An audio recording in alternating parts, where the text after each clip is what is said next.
नमस्कार, स्वागत है आपका जी बिजनेस में। मैं हूं दीपक डोभाल और आप देख रहे हैं आपकी खबर आपका फायदा। पूरे देश में खास तौर से मुंबई और दिल्ली में एयर पोल्यूशन का खतरा काफी बढ़ गया है। दिल्ली में तो हर साल करीब 54,000 लोगों की असमय मौत की वजह एयर पोल्यूशन ही है। उत्तर भारत में ठंड के दौरान ये और जानलेवा साबित हो जाता है और ये न केवल अब हार्ट और लंग को बीमार कर रहा है, बल्कि एक ग्लोबल स्टडी के मुताबिक अब पॉल्यूशन का सीधा खतरा ब्रेस्ट कैंसर से भी जुड़ा हुआ है।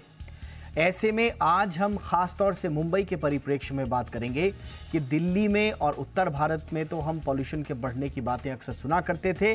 सर्दियां जैसे जैसे बढ़ती हैं वहां पर प्रदूषण की मार गहराती रहती है, लेकिन मुंबई जैसे जिसका एक बड़ा हिस्सा समुद्री हवा से खुला हुआ है, वहां पर भी गहराते पॉल्यूशन की पड़ताल करना बहुत जरूरी है। बहुत खास मेहमान आज की चर्चा में होंगे, लेकिन पहले ये रिपोर्ट देखिए।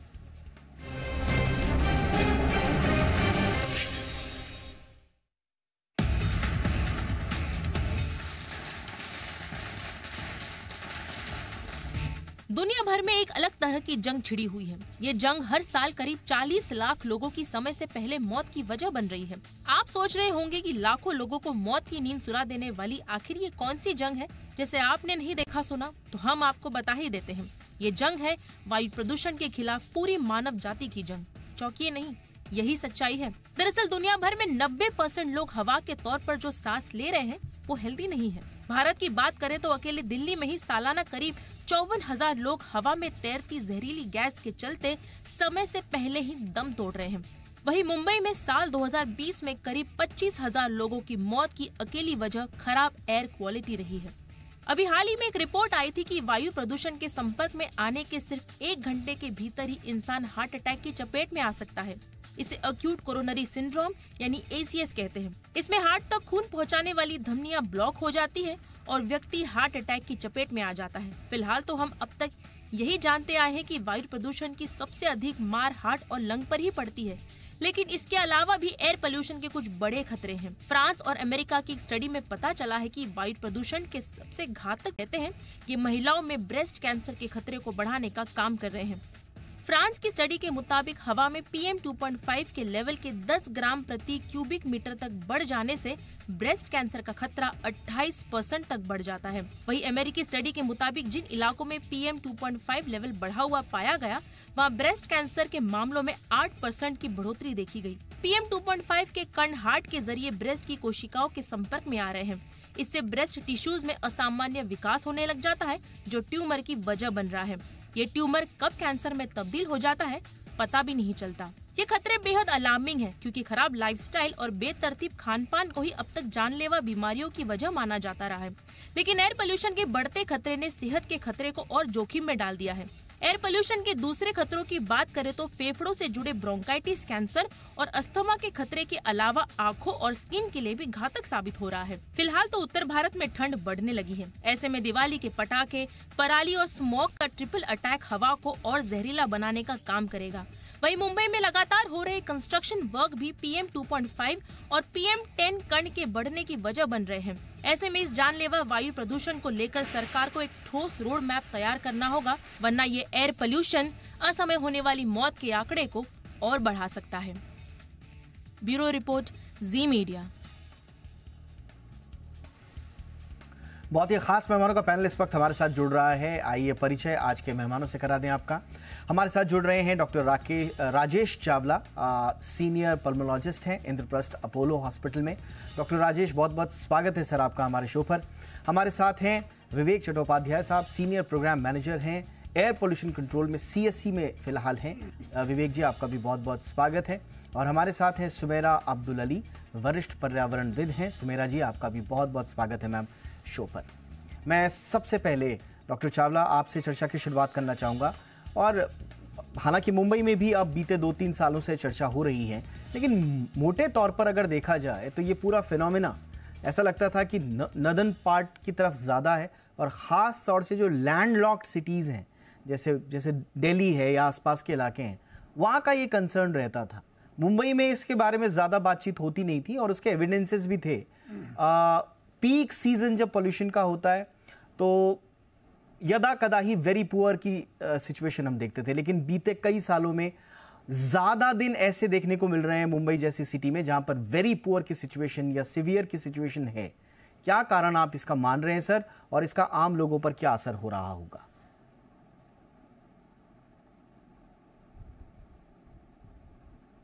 देखिए, दिल्ली में तो बहुत सालों से पिछले 25-30 सालों में इसका जो कंसंट्रेशन है, सब पोल्यूटेंट की कंसंट्रेशन धीरे धीरे बढ़ गई है। और सर्दियों में खास करके जब विंड मूवमेंट बहुत कम होता है, डस्ट पार्टिकल की मूवमेंट नहीं होती, तो वो नीचे के तह पर जमे रहते हैं। और उसके बहुत सारे कारण हैं, पराली होता है, वेहिकुलर जो है इमिशन, वो तो शुरू से ही चल रहा है। बाकी कंस्ट्रक्शन वर्क है, और जितनी भी गवर्नमेंट्स आई हैं, ये कभी भी पब्लिक ट्रांसपोर्ट, हालांकि मेट्रो दिल्ली में किया है, अभी भी बहुत स्कोप है पब्लिक ट्रांसपोर्ट को सशक्त करने का। मुंबई में ज़्यादातर ये नहीं देखा जाता था, वहाँ विंड्स बहुत चलती हैं।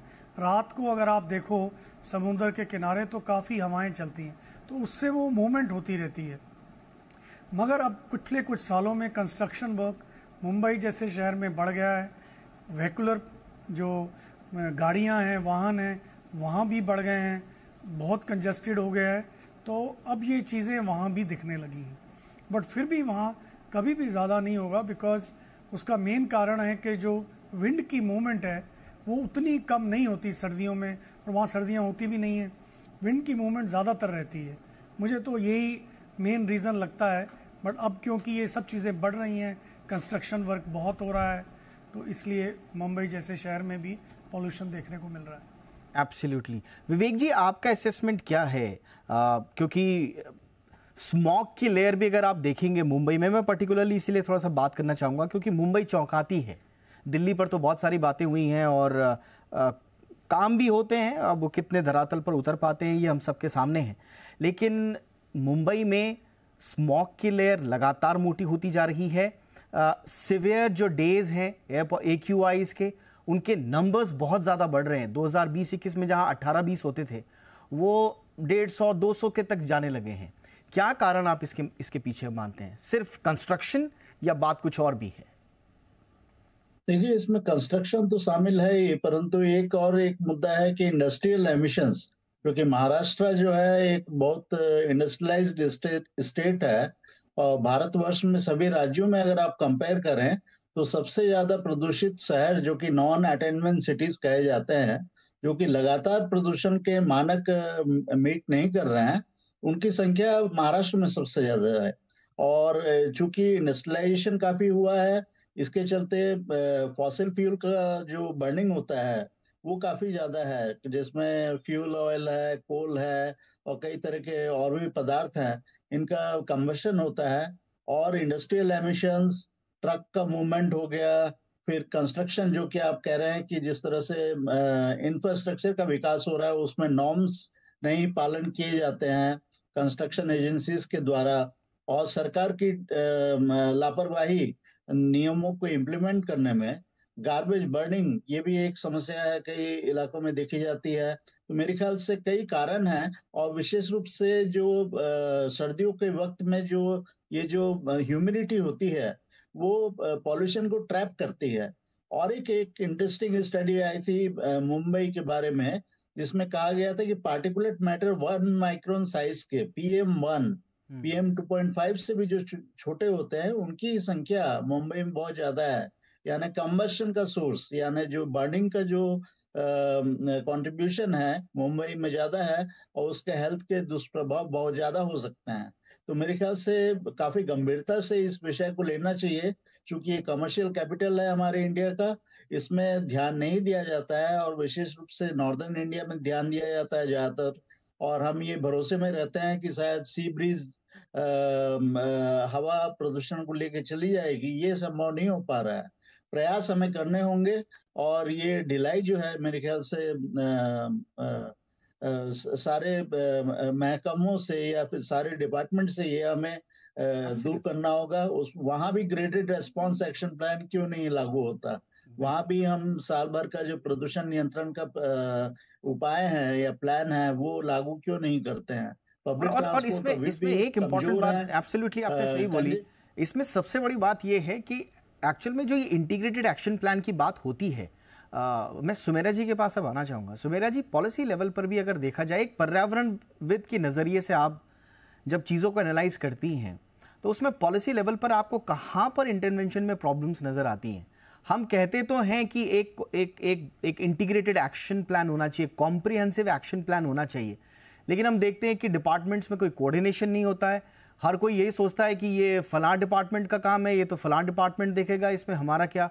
अच्छा, जो पॉल्यूशन वाले पॉकेट्स हैं नदर्न पार्ट्स में, वहाँ पर तो पब्लिक इतना होता है, मीडिया में हेडलाइंस बन जाती हैं, तो वहाँ पर कुछ कोऑर्डिनेशन दिखता है, लेकिन यहाँ पर ऐसा सच कुछ होता नहीं है। ले देकर बीएमसी एक आध दो सर्कुलर जारी कर देगी, उसके बाद काम हो जाएगा, लेकिन 1500 जो कंस्ट्रक्शन एक्टिविटीज़ यहाँ चल रही हैं, रीडेवलपमेंट एक्टिविटीज चल रही हैं, उनसे जुड़े हुए तो तमाम महकमे हैं, पीडब्ल्यूडी है, जल निगम है, बात तो कहाँ पर आप देखती हैं? प्रश्न बहुत लंबा हो जाएगा अगर जेन्युइनली डीप रूटेड होके जाएं, लेकिन आपका एनालिसिस में। मेरा तो ये कहना है कि मुंबई पिछले सालों में अंटिल लॉकडाउन के बाद ये एयर पोल्यूशन का प्रॉब्लम इतना ज्यादा बढ़ चुका है, और उसका एक ही कारण है जो सब लोग मानते हैं कि कंस्ट्रक्शन एक्टिविटी बढ़ चुकी है। और ये कंस्ट्रक्शन कौन कर रहा है, हमको ये भी देखना है। उसमें इंफ्रास्ट्रक्चर प्रोजेक्ट्स हैं, उसमें प्राइवेट बिल्डिंग्स है, उसमें सब कुछ है। तो जबकि गवर्नमेंट सर्कुलर निकाल रही है बट अपने खुद के प्रोजेक्ट्स में ये नहीं इम्प्लीमेंट कर रही है, तो ये सर्कुलर्स कैसे इम्प्लीमेंट होंगे? दूसरी ये बात है कि हम पिछले स्पीकर से भी सुना और सबको पता है कि मुंबई दिल्ली के जितना एयर पोल्यूटेड नहीं हो सकता है, बिकॉज दिल्ली इज लैंडलॉक्ड और मुंबई का समुद्र है, जो कि हवा चलती है, वो सब समुद्र के कारण वजह है that we have remained unpolluted. But हमने ऐसा एक ऊंचा सा रास्ता बनाया है और बिल्डिंग्स बना रहे हैं ब्लॉकिंग द सी। तो हम जो लैंडलॉक सिटी कभी नहीं थे पहले, अभी हम लैंडलॉक सिटी बन चुके हैं दिल्ली जैसे ही। और वो लैंडलॉक जो एरिया है जहाँ के वो सी ब्रीजेस चलते हैं, वहां सब में ज्यादा पोल्यूशन हो रहा है कंस्ट्रक्शन की वजह से, और आगे जाके सब में ज्यादा पोल्यूशन होगा, जबकि वेहिकुलर ट्रैफिक हम उधर ही ले रहे हैं। उसकी हाइट इतनी है कि हम जो नीचे सिटी में रहते हैं वो एस्केप कर ही नहीं सकते हैं। तो आप कितने भी सर्कुलर्स निकालो, मुझे तो लगता नहीं है कि ये सर्कुलर्स इंप्लीमेंट हो सकते हैं टू टेक अस बैक ये जगह पे जहाँ के हमारे सी ब्रीजेस अपने काम कर सके। तो हमारी एक ही मिटिगेशन मेजर थी पहले, जो कि पूरे हमारे वेहिकुलर ट्रैफिक, हमारी इंडस्ट्रियल ट्रैफिक, हमारे गार्बेज बर्निंग और हमारी छोटी मोटी कंस्ट्रक्शन को कंट्रोल में रखता था, that is our sea breeze. उसको हमने ब्लॉक कर दिया है और हमने कंस्ट्रक्शन की वजह से इतना ज्यादा पोल्यूशन बढ़ाया है विदाउट एनी मेजर्स, जो कि दुनिया भर में कंस्ट्रक्शन होती है, पर इतना पोल्यूशन नहीं होता है जो कि आंख से दिखे। और हमारा कोई सिस्टम नहीं है जो कि वो बीएमसी हमको कम से कम कहे कि इतना पोल्यूशन है, आपको ये एक्टिविटीज करना चाहिए, आपको ये एक्टिविटीज नहीं करना चाहिए in this severe air pollution. मुझे लगता है कि अब तक क्योंकि मुंबई में पोल्यूशन पे बात नहीं होती थी, तो यहाँ पर भी एक तरह से केक वॉक की स्थिति थी कि यहाँ के जो ऑफिशियल्स हैं उनको बाकी चीजों के बारे में चिंता करनी या नहीं करनी है, कम से कम पोल्यूशन के बारे में तो नहीं करना है क्योंकि इतना बड़ा समंदर है। लेकिन जो मैम ने कहा वो बहुत इंपॉर्टेंट है। देखिए, प्राकृतिक रूप से आपका एक स्पेस ओपन था, लेकिन आपने उस पर कंस्ट्रक्शन एक्टिविटीज करके एक कृत्रिम दीवार बना दी है। तो अब मुंबई को आप नॉन लैंड लॉक्ड सिटी ना बोलें। अब ये भी एक तरह से आप एक तरफ समंदर की तरफ आपने सीमेंट की दीवारें खड़ी कर दी हैं, तो वो आपने लैंड लॉक बना दिया है, और इसलिए ये समस्या दिन ब दिन गहराती जा रही है।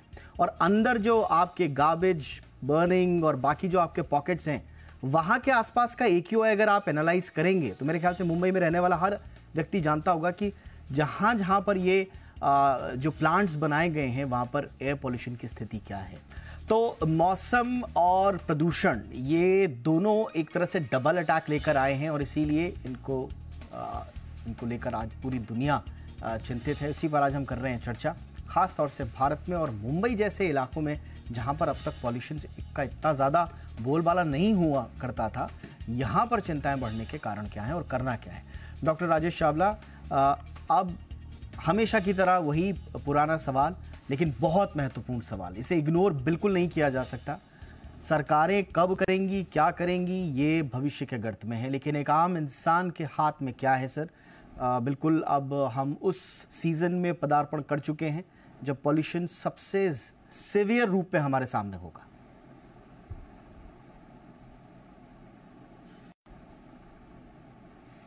देखिए 4-5 चीज़ें हैं जो आप जैसे कह रहे हैं, वही सवाल, तो मैं उनके बारे में आंसर करना चाहूँगा क्योंकि वो बहुत इम्पॉर्टेंट है। सबसे पहले लोग बहुत सारे खास करके एल्डरली हैं, सुबह सैर के लिए जाना चाहते हैं और इतना हैवी पोल्यूशन है खास करके इस मौसम में। तो देखिए जिनको बीमारी है, जिनको कार्डियक इलनेस है, जिनको रेस्पिरेटरी की कोई बीमारी है, या क्योंकि पोल्यूशन सिर्फ चेस्ट की बीमारियां नहीं करता, हार्ट की बीमारियां भी करता है, जैसा कि आप कह रहे हैं। अब तो PM 2.5 ब्रेस्ट कैंसर से भी रिलेटेड है। जिसको ऑलरेडी रेस्पिरेटरी, कार्डियक खास करके और न्यूरोलॉजिकल बीमारियां हैं, उनको इन दिनों जब पोल्यूशन लेवल हाई है तो बाहर सुबह सुबह सैर के लिए नहीं जाना चाहिए।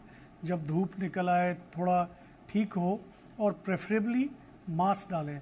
अब जो सिंपल ऐसे कपड़ा बांध लेते हैं या जो सर्जिकल मास्क है, उसका कोई फ़ायदा नहीं है। अगर मास्क अगर आपको लेना है मिनिमम N95 और वो टाइट होना चाहिए, और वो लगा के आप भागिए नहीं, सिर्फ सिंपल सैर के लिए जा सकते हैं। और बाकी सिंपल मास्क का कोई फ़ायदा नहीं है। हालांकि इससे बेटर भी मास्क होता है कि N95, but N95 easily available है, कोविड में लोगों ने लगाया भी है, तो उसको लगा के आप सैर के लिए जा सकते हैं। नॉर्मल व्यक्ति भी जा सकता है, बट मेरी ये सजेशन है कि अगर आपके पास जल्दी कोई नहीं है तो थोड़ा धूप निकलने के बाद जब थोड़ा मूवमेंट हो जाता है तब आप सैर के लिए जाएं, और ऐसी जगह ना जाएं जहां व्हीकल्स ज़्यादा होते हैं। और तीसरी बात ये होती है कि लोग एयर प्यूरीफायर और इन चीज़ों की बात करते हैं। ये भी देखिए, अगर कोई नॉर्मल व्यक्ति है उसके लिए एयर प्यूरीफायर रिकमेंडेड नहीं है। एयर प्यूरीफायर क्या करता है कि वो सारे जो कण हैं आपके कमरे में वो खींच लेता है और गंदी गैसेस एब्जॉर्ब कर लेता है, बहुत इफ़ेक्टिव है। मगर अगर आप उस कमरे के बाहर नहीं जाते हैं तभी आपके अंदर वो साफ एयर जाएगी। मगर अगर आप बार बार किचन में जा रहे हैं, बार बार लॉन्ज में जा रहे हैं, तो आपको उतना फ़ायदा नहीं होगा। तो इसीलिए एयर प्यूरीफायर भी, कोई व्यक्ति सांस का रोगी है, कार्डियक इलनेस है, घर पे है, तो ऐसे व्यक्तियों को एयर प्यूरीफायर, नॉर्मल व्यक्तियों को नॉर्मली हम लोग एयर प्यूरीफायर नहीं रिकमेंड करते। ये तो हो गया पर्सनल लेवल पे जी। दूसरा ये है, अगर आपको ज़रूरत नहीं है जाने की तो घर से बाहर ना निकलें। अगर आप कोई चीज़, अब जैसे मौसम, जैसे ही दिवाली आती है सड़कें भर जाती हैं ट्रैफिक से, आप अपना जो भी काम है अभी कर लें, थोड़ा पोल्यूशन कम है तो अपने आप को उस तरह से बाहर निकलें जब पोल्यूशन कम होता है। बिकॉज जब तक के गवर्नमेंट लेवल पे मेरा ये मानना है, पब्लिक ट्रांसपोर्ट सिस्टम बहुत अच्छा नहीं करते हैं। जैसे अभी दिल्ली गवर्नमेंट ने कुछ किया है कि वो AC बसेस होंगी और प्राइवेट को भी कहा है, ये लार्ज स्केल पे होना चाहिए। और मेरे ख्याल से इलेक्ट्रिकल व्हीकल ही अब दिल्ली जैसे शहरों में ज़्यादा इनकरेज होने चाहिए। दूसरे जो व्हीकल हैं उनकी सेल इन सिटीज़ में काफ़ी कम हो जानी चाहिए। अदरवाइज ये हर साल हम बात करेंगे और ये साल दर साल बढ़ता रहेगा, लोगों की बीमारियां बढ़ती रहेंगी। एब्सोल्युटली सर, और मुझे लगता है कि एक कॉम्प्रिहेंसिव प्लान तो होना ही चाहिए। हम पॉकेट में ज़रूर देखते हैं जहाँ जहाँ सिवियरिटीज़ होती हैं, जैसा हमने शुरुआत में भी इसका जिक्र किया था। लेकिन विवेक जी, किया क्या जाए? ये एक ऐसा प्रश्न हो गया है जो बड़ा अनिर्वचनीय सा है, जिसका कोई समाधान नहीं दिखता। ऐसा लगता है कि ये सवाल ही अपने आप में एक ऐसा प्रश्न है जिसका उत्तर हो ही नहीं सकता। हम ये मान के चलते हैं इसका कोई सॉल्यूशन नहीं है, और शायद हमारी अप्रोच भी इसी तरह की नज़र आती है। इंडस्ट्रियल और व्हीकुलर एमिशन है, हम सब जानते हैं, अर्बनाइजेशन है, कंस्ट्रक्शन है, वेदर कंडीशंस भी हैं। आपके मुंबई में तो पोर्ट, शिपिंग, जो दूसरे हॉटस्पॉट्स की कंडीशन, सब कुछ है, लेकिन उसके बावजूद एक्शन प्लान क्यों नहीं? देखिए, इसमें जब तक हम एक्शन प्लान बनाएंगे नहीं और सीरियसली उसको आइडेंटिफाई नहीं करेंगे कि क्या क्या हमारे पॉकेट्स हैं पॉल्यूशन के, और इन्वेंट्री हमें करनी होगी कि कितने पॉल्यूटिंग यूनिट्स हैं, किस तरह के हैं, किस तरह का फ्यूल इस्तेमाल करते हैं, किस टेक्नोलॉजी के हैं, कितना प्रदूषण करते हैं, तब तक हम ये भी नहीं जान पाएंगे कंट्रोल कहाँ करना है। और कुछ चीजें तो विजिबल होती हैं, जैसे कि गार्बेज बर्निंग है, उसमें तो इमीडिएट कंट्रोल होना चाहिए, फायर ब्रिगेड को खुद ही अलर्ट होना चाहिए मेरे ख्याल से। परंतु इंडस्ट्रियल यूनिट्स ऐसे पॉल्यूशन करती हैं जिसमें कंट्रोल करना आसान नहीं होता अनलेस अनटिल अगर टेक्नोलॉजी आप इम्प्रूव नहीं करते। तो पुरानी टेक्नोलॉजी के जो इंडस्ट्रीज हैं उनको आपको गैस में परिवर्तित करना होगा। जितने बिना गैस के चलने वाले इंडस्ट्रीज हैं उनको आप नोटिफाइड कर सकते हैं कि आपको इसमें चेंज होना है। गाड़ियों को डेफिनेटली एक डेडलाइन देनी होगी, शहर को डिक्लेयर करना होगा कि 2000 से बाय 2030 हम लोग इतने % गाड़ियां शहर में इलेक्ट्रिकल व्हीकल से लाएंगे, या फिर इसके बाद से इलेक्ट्रिकल व्हीकल से चलेंगी। पब्लिक ट्रांसपोर्ट के लिए मेरे ख्याल से युद्ध स्तर पर प्रयास होने चाहिए। इस तरह से हम प्रयास अगर करेंगे कि कुछ कॉरिडोर्स हम बना दें और उससे सोचे कि समस्या हल हो जाएगी, नहीं होगी। ये हमें पूरा नेटवर्क तैयार करना होगा। आप दूसरे शहर देखिए जो बॉम्बे के जैसे डेवलप हुए हैं, सिंगापुर हुआ, हांगकांग हुआ, वो कैसे कंट्रोल कर पाए। वहां के जो लाइसेंस जो लेना होता है गाड़ी का, वो गाड़ी की कीमत से भी ज्यादा होता है। पीक आवर्स में आप गाड़ियां जब निकालते हैं तो पार्किंग चार्जेस इतने ज्यादा होते हैं कि लोग पब्लिक ट्रांसपोर्ट इस्तेमाल करते हैं, बशर्ते कि पब्लिक ट्रांसपोर्ट वहां उपलब्ध है। बट मेरे ख्याल से नियमों में लेकिन ये सख्ती लानी होगी। ये जो मानसिकता में जो परिवर्तन है, सरकार इसके लिए कहीं से तो शुरुआत होनी चाहिए, क्योंकि हम जानते हैं एब्सोल्युटली सर, क्योंकि हम जानते हैं कि ये मानसिकता में भी अगर परिवर्तन आएगा, ये लोगों की रूटीन लाइफ का हिस्सा बन पाएंगे, उसके लिए एक लंबा समय लगेगा। ऐसे नहीं कि आज आपने सख्तियां लागू कर दी और कल से लोग एकदम शुरुआत में बड़ी खींचतान चलेगी, लेकिन शुरुआत तो होता ही है कि एक दिन आपने कुछ अनाउंसमेंट किया, फिर 2-4 दिन बाद आप दबाव में उन अनाउंसमेंट्स को वापस ले लेते हैं। नतीजा ये होता है कि वो सस्टेनेबल नहीं रह पाती और इसी तरह से चीज़ें आधी अधूरी रह जाती हैं। जबकि हम जानते हैं सुमेरा मैम, हम जान रहे हैं, हम दिल्ली मुंबई की बात नहीं कर रहे हैं, हमारे पास लिस्ट है top 10 most polluted cities in the world Hindustan में है। हम दिल्ली की बात छोड़ दें, बेगूसराय, सहरसा, पटना, ये ऐसे शहर हैं जो दुनिया के सबसे पॉल्यूटेड शहर हैं। इतना बड़ा तमगा हमको मिला हुआ, ये कलंक है भारत के ऊपर। इसको बाहर करने के लिए, इसको धुलने के लिए कुछ तो हमको आउट ऑफ द बॉक्स सोचना पड़ेगा मैम। ये सब चीजें कंट्रोल होंगे जब लोग डिमांड करेंगे कि इसको कंट्रोल करो in the interest of our own health. जब तक के लोग उठ के डिमांड नहीं करेंगे, क्योंकि उसमें इतने ज्यादा इंटरेस्ट है, कमर्शियल इंटरेस्ट है। कंस्ट्रक्शन की एक्टिविटी में आप कुछ टेक्नोलॉजी इस्तेमाल कर सकते हो जिससे पोल्यूशन कम हो, आप कवरिंग कर सकते हो। सब पेपर पे है हमारे रूल्स, इम्प्लीमेंट होता नहीं है। और इम्प्लीमेंट क्यों नहीं होता है? इम्प्लीमेंट इस वजह से नहीं होता है कि लोग डिमांड नहीं करते हैं कि इम्प्लीमेंट करो, क्योंकि उनमें अवेयरनेस नहीं है। तो अभी ये पहला कौन सा आएगा इसकी बात हो चुकी है कि पहले गवर्नमेंट एक्शन प्लान बनाएगा कि पहले लोग डिमांड करेंगे। तो मैं तो अपील करूंगी हर एक को कि आप एक सोसाइटीज में, या कि हमारे जो मुंबई शहर में इतने अच्छे ALMs हैं, एडवांस लोकेलिटी मैनेजमेंट एरियाज हैं, वो एयर पोल्यूशन मीटर्स में इन्वेस्ट करें और अपने अपने एरियाज में लोकली क्या सोर्सेज हैं। जैसा आप अपने रास्तों को पॉटहोल फ्री रखने की कोशिश करते हैं, अपने वाटर सप्लाई, अपने गार्बेज सप्लाई, और फिर BMC को बोलते हैं हमारे रोड में हमको ये चाहिए। हमको अभी ये भी देखना पड़ेगा कि अगर हमारे एरिया में एक कंस्ट्रक्शन साइट है या गार्बेज बर्निंग है या ऐसे और कोई चीज है, तो हम डिमांड करें एट लोकल लेवल। ये आपने बहुत इंपॉर्टेंट बात बोली मैम, क्योंकि ये पॉलिसी कंसर्न का विषय तो होना चाहिए, साथ ही पब्लिक कंसर्न का भी विषय होना चाहिए। हम जो रोज मीटिंग्स करते हैं अपने सोसाइटीज वगैरह में, उन पे इस बात की चर्चा होनी चाहिए। और सिर्फ मुंबई नहीं, जैसा मैंने कहा 2022 में जो टॉप 10 वर्ल्ड की मोस्ट पॉल्यूटेड सिटीज का लिस्ट जारी हुई थी, उसमें 7 हिंदुस्तान में थी। उन 7 के 7 शहरों में तो कम से कम इमीडिएटली इस तरह की बातें हो जानी चाहिए। आपके गांव मोहल्ले आपस में बात कीजिए और डिमांड कीजिए सरकार से कि वो क्या कर रहे हैं, क्योंकि हो सकता है आपके आसपास धुंध ना दिख रही हो। क्योंकि मुंबई का ही अभी हम डेटा डिस्कस कर रहे थे, PM10 में PM 2.5 का जो कॉन्सेंट्रेशन है वो दिल्ली से भी ज्यादा है। तो हो सकता है आपको बड़े बड़े धुंध ना दिख रही हो, लेकिन आपके लंग्स तक जो चीज जा रही है वो ज्यादा घातक है। इसलिए हर जगह आपको जागरूकता लानी है। उम्मीद करते हैं कि सूरत बदले। बहुत बहुत धन्यवाद आप तीनों का वक्त निकालने के लिए। Doctor Rajesh, thank you so much sir. Vivek ji, बहुत बहुत शुक्रिया आपका। सुमेरा मैम, बहुत बहुत धन्यवाद वक्त निकालने के लिए। आपकी खबर आपका फायदा में इतना ही। इजाजत दें, नमस्कार।